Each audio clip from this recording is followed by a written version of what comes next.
C'est indigne du métro parisien qui est l'un des, voilà, c'est l'un des symboles de Paris dans le monde. Le métro est un musée qui vit. La surveillance de l'infrastructure souterraine, c'est quelque chose qui se fait à long terme. Le pastiche, c'est pas du patrimoine. Et c'est ce qu'on est en train de faire. Et moi, je trouve ça dingue, en fait, de remplacer des revêtements des années 60 par des faux carreaux 1900. Mais ça n'a aucun sens. Le métro, il n'est pas construit en béton, il est construit en pierre. La première couche, c'est essentiel, c'est ce qu'il y a de plus épais, c'est la maçonnerie du tunnel, c'est ce qui tient tout. Sur cette maçonnerie est ajoutée une deuxième couche d'un enduit épais qui contient les drainages d'infiltration. La troisième couche, c'est un enduit fin, bien lisse, sur lequel on va mettre la décoration de la station, on va dire quelle qu'elle soit. La quatrième couche, c'est la décoration de carreaux de faïence. L'aspect patrimonial est limité en fait aux bouches de métro, c'est-à-dire qu'on considère en fait que les revêtements internes en fait des stations ne sont pas patrimoniales. Et ce qui nous frappe nous, c'est de voir la popularité des carreaux du métro. Il y en a partout maintenant dans les salles de bain, dans les cuisines, dans les commerces, dans le monde entier. Et on trouve assez paradoxal que finalement la RATP n'ait plus les carreaux d'origine. C'est un trésor. Il faut que les originaux soient quelque part. Et que finalement la RATP tout doucement est en train d'avoir les mêmes imitations qu'on peut acheter nous en tant que simple particulier pour faire une cuisine ou une salle de bain.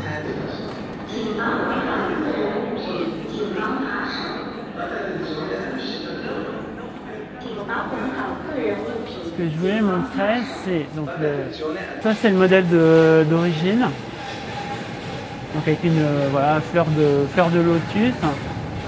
Donc c'est la partie la plus ornementale de l'encadrement de la vis. On voit cette couleur miel assez subtile. L'émail est très fin. Là, on le voit aussi dans le petit écoin fond. Là. Ça, c'est une œuvre d'art. Voilà. C'est vraiment magnifique. Ici, donc, on va voir la restauration qui a été faite. L'appauvrissement en fait du modèle d'origine. Les petites crosses là sont simplement ébauchées. La couleur n'est pas la même. Pour nous, ça, c'est pas satisfaisant. Voilà, comme restauration. C'est même pas une restauration d'ailleurs, c'est un élément en fait neuf. Et on voit vraiment toute la différence entre une faïence ancienne et le modèle de substitution. Si on a besoin effectivement d'intervenir pour des questions d'étanchéité, on peut se donner la peine, ça vaudrait la peine, de déposer en fait les éléments d'origine. Alors il faut le faire soigneusement, tout est possible, ça doit être un peu plus cher, parce que manifestement, on n'est pas capable de faire les mêmes. Et de toute façon, elles ont intrinsèquement, même si on pouvait faire les mêmes, elles ont une valeur historique. Ce sont les faïences d'origine. Faisons un effort pour les parties les plus ornementales. On est d'accord, celui-là, il est moche. Ça arrive, il y a 365 stations dans le métro, des opérations mineures d'entretien, des opérations majeures de rénovation et des trucs qui sont loupés. C'est lié au niveau de dégradation de la structure qu'on va constater d'ores et déjà par les infiltrations qui amènent à des décollements et qui, si on faisait rien, amèneraient à des mouvements potentiellement dangereux de l'infrastructure. On a quand même l'impression qu'il y a une culture en fait du renouvellement. C'est une culture de dire voilà, ce sont les mêmes carreaux, finalement ça n'a pas tellement d'intérêt à part le modèle. On renouvelle, on met quelque chose qui est assez proche et finalement on appauvrit en fait de fil en aiguille en fait les décors du métro parisien. C'est indigne en fait du métro parisien qui est l'un des symboles de Paris dans le monde. On voit donc les fameux carreaux biseautés. Donc là, on en a un qui est d'origine. Et à côté, alors évidemment, il faut faire de temps à autre des restaurations. On a un carreau moderne. Et on voit vraiment la différence de blanc qui est flagrante. Hein. Celui-là est un peu crème. On voit la signature là ici d'ailleurs de la manufacture Boulanger qui a produit, je crois, les 2/3 des carreaux du métro Gien. Il y a Boulanger, il y a Gien, il y en a plein d'autres, c'est des marchés publics en fait. Boulanger de Choisy-le-Roi qui faisait aussi des services de table qui sont collectionnés aujourd'hui pour leur aspect justement ancien. Et c'est peut-être d'essayer de réfléchir à un mode d'intervention qui est moins intrusif, plus ponctuel, et essayer de vraiment concevoir en fait ces faïences comme étant un patrimoine. Le métro du début du siècle et jusque dans les années 50, il est éclairé par des ampoules à incandescence faibles. Et le fait d'avoir ce carreau blanc biseauté, donc qui a 5 faces, il occasionne de nombreux reflets. Il va y avoir une sensation d'éclairement qui va être plus importante. Cette station, elle est d'origine, elle a 115 ans. Là, on a une réparation qui a 30 à 50 ans. Mais notre réparation avec un carreau qui était sans doute plus blanc, mais qui a commencé à jaunir. Et là, on a une réparation tout récente d'un carreau qui est tout neuf, qui n'a pas encore jauni.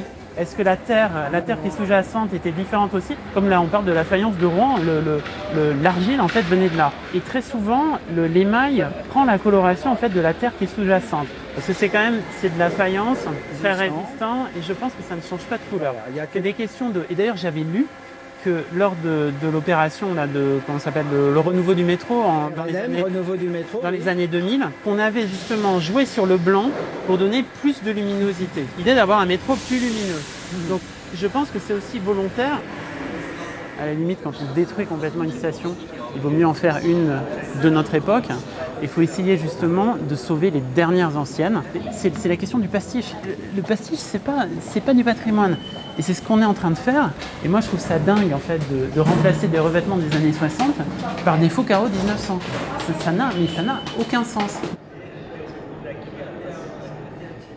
Voilà, donc là on a le lettrage ancien donc de la station du Roc.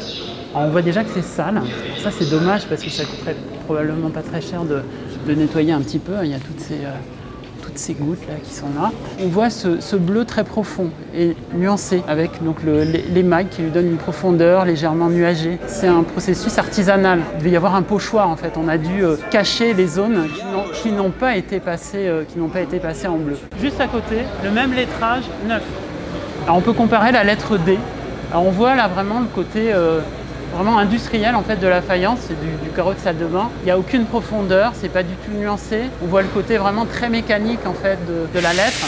Ça n'a absolument rien à voir avec la faïence ancienne. C'est un musée vivant, évolutif, le métro de Paris, où on trouve des compromis entre le maintien culturel, la reproduction où, comme ça va être le cas à Vanneau, il va y avoir des pochoirs, ils sont refaits totalement à l'ancienne, à Vanneau, comme à Saint-Augustin, allez voir Saint-Augustin. Bah, on voit toute la différence. Ah bah oui, mais ensuite il va se patiner avec le temps. Non, c'est pas une question de patine, c'est une question de type de fabrication. La surveillance de l'infrastructure souterraine, c'est quelque chose qui se fait à long terme, où on va distinguer des signes avant-coureurs avec des infiltrations, des décollements de carreaux qui sont conséquences d'une infiltration un petit peu plus lourde. Et donc, on est amené à faire des carottages. Et si on attend trop pour de l'intervention, on a un premier risque, on rappelle que l'ouvrage il est fait de 4 couches, et donc en fait on peut avoir des décollements de carrelage. Donc le carreau, il se décolle où il veut, quand il commence à se décoller. Le deuxième niveau de risque, si on venait à retarder trop l'intervention sur la structure du fond, donc celle qui est 3 couches plus loin, eh ben, c'est d'avoir des dislocations de voûte. Est-ce qu'on peut vraiment intervenir quand il y a des problèmes comme ça structurels, efficacement depuis l'intérieur? Ou est-ce que la seule façon, c'est pas de toute façon de traiter par l'extérieur, c'est-à-dire de découvrir en fait, à l'occasion de travaux de voirie notamment, pour intervenir depuis en fait l'air libre? Ah oui, mais en fait, dès que la partie supérieure de la station est à plus d'1,50 m, on n'a pas une station voûtée, on a un ouvrage cadre. Au minimum, à 2 mètres de recouvrement au-dessous de la chaussée, donc aller chercher la voûte depuis l'extérieur, c'est rarement possible. Je pense qu'on n'arrivera pas à convaincre grand monde, même si j'entends que ça puisse s'entendre, qu'on va multiplier par 10 un coût de chantier pour sauvegarder de la faïence. Le métro est un musée qui vit. Non, bien sûr.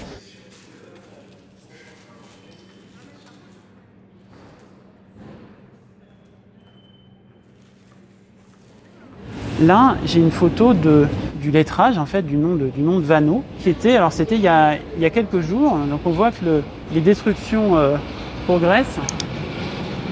Là, on a ce qui reste, en fait, de ce très beau lettrage avec un bleu très profond. Voilà, là, il n'y a pas de problème d'infiltration ici. Oui, il y en a effectivement pas à cet endroit-là, mais vous verrez quand ils auront continué à piocher. Là, par exemple, il y a une infiltration qui a l'air d'être localisée à cet endroit-là. On pourrait déposer en fait cette partie pour la reposer après avoir traité l'infiltration. Voilà. Donc nous, évidemment, à l'association de protection du patrimoine, on est pour les reprises les plus ponctuelles possibles pour préserver au maximum la matière d'origine. Mais il y a quand même un processus industriel. C'est presque irrécupérable. Le décollage d'une faïence qui est collée, qui est creuse.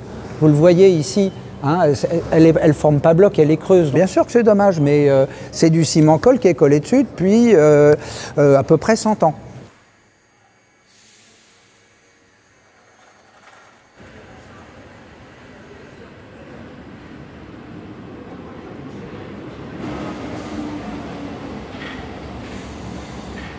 Quand on rentre dans les tunnels, on a l'impression qu'on considère qu'on peut les renouveler comme ça périodiquement et finalement c'est la même chose. Là, il faudrait arriver à harmoniser ça quand on fait de la restauration en comparant justement des faïences anciennes et des faïences plus récentes, des imitations. Ce n'est pas la même chose.